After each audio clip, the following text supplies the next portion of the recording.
Hello guys everyone, कैसे हैं आप लोग। आप देख रहे हैं my YouTube channel the Mughal heaven में आप लोगों का स्वागत है। तो ये दो प्लांट जो आप देख रहे हैं, ये ग्रोथ तो इनकी बहुत ही प्यारी हो रही है, बहुत ही अच्छी ग्रोथ कर रही है। और इनको हमने शेड में भी नहीं रखा है क्योंकि ये बहुत ही अच्छा ग्रो कर रहा है। और इसमें ज़्यादा अगर लीव्स हो जाएंगे तो ये लेगी टाइप का हो जाएगा, इसलिए अडेनियम के अंदर कम लीव्स रहना चाहिए क्योंकि अगर जितने ज़्यादा लीव्स होंगे तो उतनी ही कम फ्लावरिंग आती है। सारी ताकत पॉट की एनर्जी जो है वो लीव्स ले लेते हैं, इस वजह से अडेनियम की जो फ्लावरिंग है वो कम होती है, बहुत ना की बराबर होती है। और जितना ही कम लीव्स होंगे आपके अडेनियम में उतना ही फ्लावरिंग अच्छा देगा। तो ये एक फ़ायदा होता है कि अडेनियम के अंदर ज़्यादा धूप रहनी चाहिए। अगर आपने छांव में उसको ज़्यादा दिन तक रखा तो वो लेगी हो जाएगा और उसमें लीव्स ज़्यादा बढ़ जाएंगे और फ्लावरिंग बहुत कम देगा।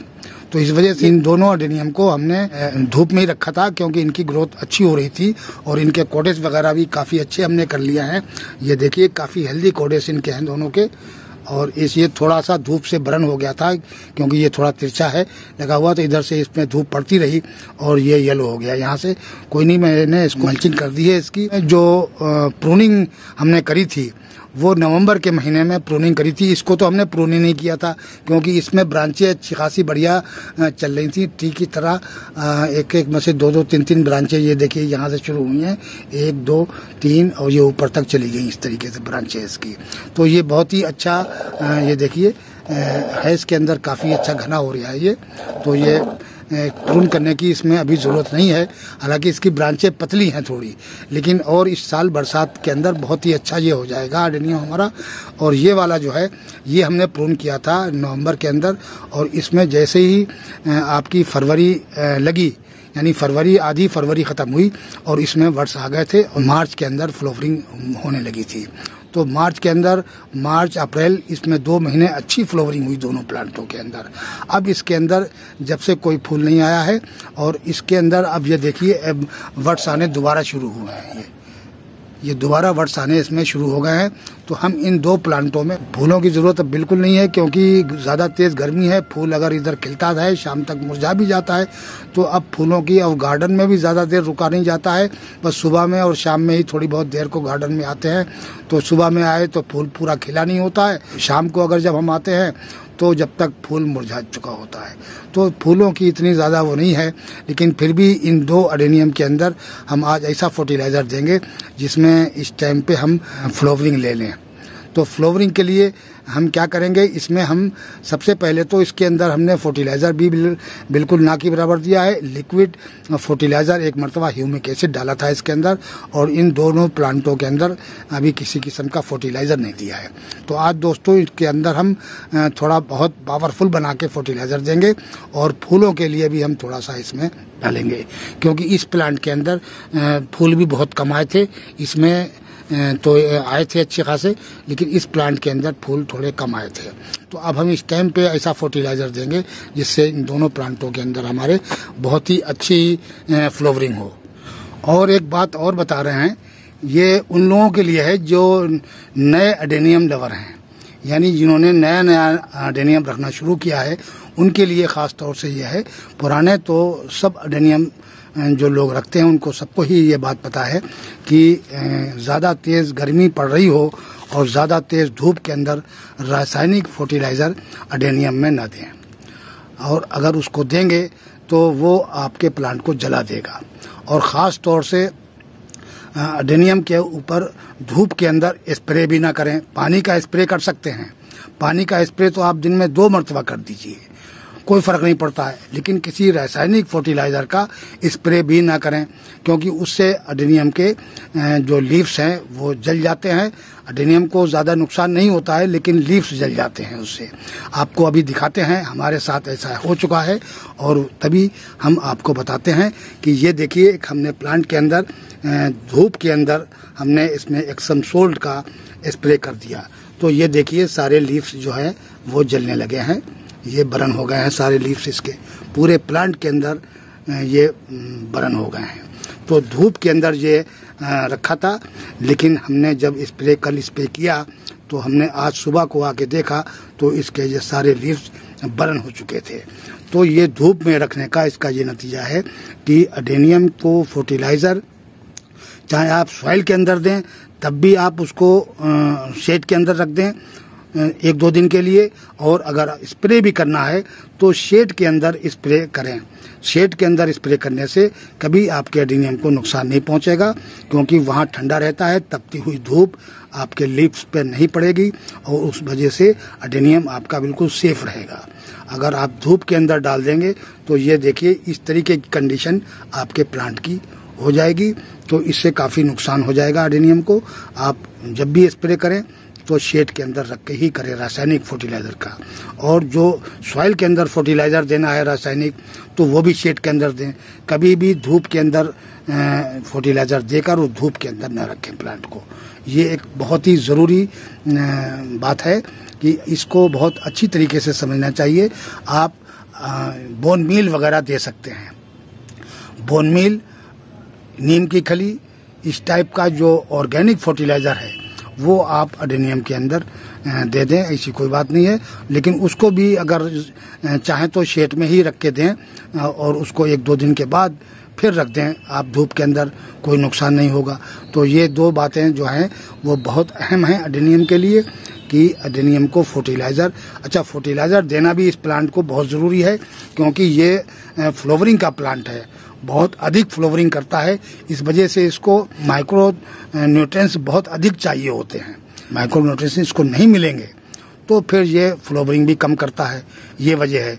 और कम सॉइल होती है, देखिए छोटे छोटे गमले होते हैं और सेलो पोट होते हैं, तो सेलो पोट के अंदर सॉइल भी कम आती है, तो ये बहुत ही जल्दी पोषक तत्व सारे अपने अंदर अब्सॉर्ब कर लेता है और अडेनियम खाली हो जाता है। तब ये इसकी ग्रोथ रुकने लगती है। स्लो जब ग्रोथ हो जाती है तो अडेनियम की जो बढ़वार है वही एक कामयाब चीज़ है। जितना अडेनियम तेजी से ग्रो करता रहेगा उतना ही अडेनियम को फायदा है और अडेनियम के फ्लावरिंग को भी फायदा है, कि जब अडेनियम आपका हेल्दी होगा तो फ्लावरिंग भी अधिक होगी। ये इसमें बहुत ही अहम बातें को समझने वाली होती हैं कि जिनकी जानकारी आदमी को हर वक्त चाहिए होती है। अडेनियम की जानकारी एक मेन काम है कि जो लोग काफ़ी दिन से अडेनियम 8-10 साल से रख रहे हैं तो उन लोगों को इस अडेनियम के बारे में काफ़ी कुछ पता है।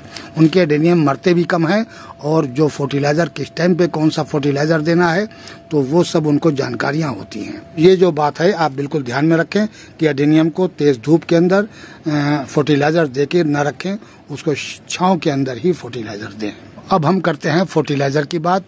हम इस अडेनियम में इस टाइम पे कौन सा फर्टिलाइज़र देने जा रहे हैं वो हम आप लोगों के साथ शेयर करेंगे, क्योंकि इस टाइम पे तेज़ बहुत धूप हो रही है, गर्मी बहुत तेज़ हो रही है, टेम्परेचर 40 से ऊपर निकल गया है।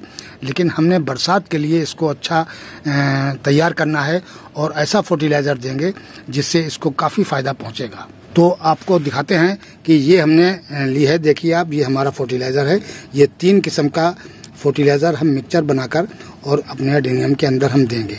तो साथियों ये है बोन मील, ये 2 टीस्पून मैंने बोन मील लिया है और 2 ही टीस्पून के करीब ये नीम की खली ली है और 1 टीस्पून के करीब हमने ये 05234 ली है। 05234 जो हम इस टाइम खाद डाल रहे हैं तो इन अडेनियम के अंदर इस टाइम पे फूल कलियां आने लगी हैं, तो इसको हम इस टाइम पे दे देंगे तो सारी ब्रांचों में अच्छी तरीके से कलियां आ जाएंगी। ये सिर्फ फूलों के लिए होता है और फूलों के लिए ये बहुत फ़ायदा करता है। इसलिए इसके अंदर क्योंकि पोटासियम की मात्रा 52% होती है और फास्फोरस इसके अंदर 34% होती है, तो इसलिए ये ग्रोथ को भी अच्छा करता है। 34% होती है फास्फोरस, इस वजह से ग्रोथ को भी ये बढ़ाता है और प्लस फ्लावरिंग जिस प्लांट में कभी ना आई हो, अगर आप इसको डाल देते हैं तो फौरन आपके प्लांट के अंदर फ्लावरिंग आ जाएगी। और ये बोन मील जो है ये बहुत ही बेहतरीन खाद है अडेनियम के लिए। इससे बेहतरीन खाद अडेनियम के लिए दूसरी नहीं है। ये इतनी पसंद करता है अडेनियम कि इससे एक तो फूलों का कलर बहुत ही चटक आता है, दूसरे इसकी जो कलियां हैं वो आपकी कभी नहीं गिरेंगी इसको डालने से। जो कली आपकी भर भर के कलियां आती हैं और ज़्यादा तेज़ गर्मी पड़ जाए या पानी पड़ जाए तो कलियां गिर जाती हैं या बर्न होके गिर जाती हैं। इस तरीके से अगर बोन मील आप उसके अंदर डाल रहे हैं तो आपकी एक एक कली खिलेगी और जब खिलेगी तो उसका फूल का कलर बड़ा प्यारा होगा, क्योंकि इसके अंदर फास्फोरस भी बहुत अधिक होता है और प्लस इसके अंदर कैल्शियम बहुत होता है। कैल्शियम की वजह से इसकी कलियां गिरती नहीं हैं। और ये जो हम नीम खली डाल रहे हैं, तो ये नीम खली फर्टिलाइज़र का काम भी करती है, यानी इसके अंदर भी फास्फोरस होता है। तो जो आपके प्लांट के अंदर चींटी वगैरह लग जाती हैं या और कोई कीड़ा पैदा हो जाए, फंगस का कोई कीड़ा पैदा हो जाए, तो वो सब नीम की खली उसको दूर करती है। नीम की खली एक तरीके से फंगिसाइड भी है, आपके प्लांट के अंदर फंगस नहीं लगने देता है। दूसरे चींटी वगैरह जो हैं वो इसके अंदर अपना घर बना लेती हैं और आपके रूटों को नुकसान पहुंचाती हैं। तो इस वजह से नीम की खली और बोन मील का एक साथ है, ये दोनों साथ डाले जाते हैं। और दोनों फर्टिलाइज़र ये लॉन्ग टाइम के लिए होते हैं, यानी ये स्लो काम करते हैं लेकिन काफ़ी दिनों तक काम करते रहते हैं। ये बहुत ही प्यारा फर्टिलाइज़र है। आप अगर साल में एक मरतबा भी एडेनियम में दे देंगे तब भी आपका एडेनियम इसके थ्रू अपना पोषक तत्व लेता रहेगा। ये क्योंकि सिलो धीरे धीरे अपनी पावर को प्लांट को देता रहता है। तो ये 3 खादें हम इस वजह से एडेनियम को दे रहे हैं कि ये हमारे प्लांट को बहुत ही फायदा करेगा। अब इसको भी डालने के बाद में हम इन प्लांटों को 2-3 दिन के लिए शेड में रखेंगे। बस इसमें जो 05234 है ये रासायनिक खाद है और ये 2 ऑर्गेनिक खादें हैं। तो इस वजह से हमें रासायनिक खाद बहुत कम मात्रा में मैंने ली है, बस यानी आधा टीस्पून के हिसाब से ली है। पूरा 1 टीस्पून 2 प्लांटों के लिए लिया है ये। तो इनको हम आपस में तीनों को मिला के इसका मिक्सचर बनाएंगे और फिर इस अपने प्लांट के अंदर दे देंगे। तो इनको हम इस तरीके से आपस में मिला लेते हैं। तो साथियों, ये मिक्सचर मैंने तैयार कर लिया है। मेरा मिक्सचर बिल्कुल बेहतरीन किस्म का हमने मिला लिया है। अब ये देना कैसे है ये देखिए आप, कि सबसे पहले आप इसकी सॉइल को गुड़ाई कर लें पूरे एडेनियम की। ये वाला प्लांट तो मैंने गुड़ाई कर लिया है और इस प्लांट की भी गुड़ाई कर देते हैं। और इसकी सॉइल को अंदर की साइड चढ़ाकर एक नाली टाइप की पोट के किनारे किनारे बना लें। रूट से थोड़ा दूर रहेगा फर्टिलाइजर। इस तरीके से पूरी नाली बना दें इसकी, दोनों एडेनियम की इस तरीके से नाली बना लें। ऊपर की साइड को चढ़ा देंगे तो हमारा फर्टिलाइजर सॉइल के अंदर आ जाएगा और ऊपर से फिर हम इसको ढक देंगे। ये इस तरीके से चढ़ा के और ये फर्टिलाइजर ले जाइए और इसके अंदर आप ऐसे ऐसे चारों साइड डाल दीजिए।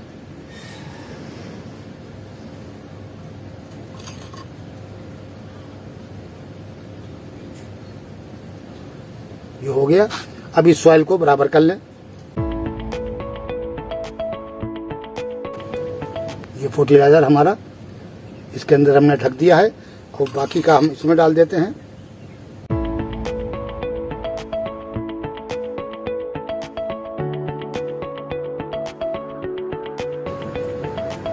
और इसके अंदर अब हम पानी दे देते हैं। तो साथियों, इस लोटे में हमने थोड़ा सा पानी लिया है, लिक्विड फर्टिलाइजर भी थोड़ा लिया है और 1 लीटर के करीब पानी लिया है। तो ये पानी हम इसके अंदर देंगे ताकि ये जो फर्टिलाइजर हमने डाला है ये गीला रहना चाहिए, यानी 2-3 दिन तक ये फर्टिलाइजर गीला रहना चाहिए। फर्टिलाइजर सूखने के बाद में बिल्कुल काम नहीं करता है। जब तक फर्टिलाइजर गीला रहेगा पोषक तत्व देता रहेगा। जैसे ही सूखा फिर फर्टिलाइजर काम नहीं करता है। कोई सा भी फर्टिलाइजर हो, चाहे रासायनिक हो और चाहे ऑर्गेनिक हो, दोनों फर्टिलाइजर जब तक गीले रहते हैं तब तक ही अच्छा काम करते हैं। तो इस वजह से उसको पानी से तर रखना चाहिए। जब फर्टिलाइजर आप प्लांट को दें तो उसको पानी से तर रखना चाहिए, पानी से सूखना नहीं चाहिए। इसीलिए फर्टिलाइजर डालते ही पानी दिया जाता है।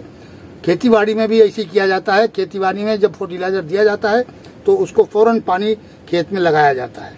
तो इसी तरीके से हर प्लांट को, क्योंकि फर्टिलाइजर गीला ही काम करता है, सूखा फर्टिलाइजर काम नहीं करता है और ऊपर से जला और देगा आपके प्लांट को।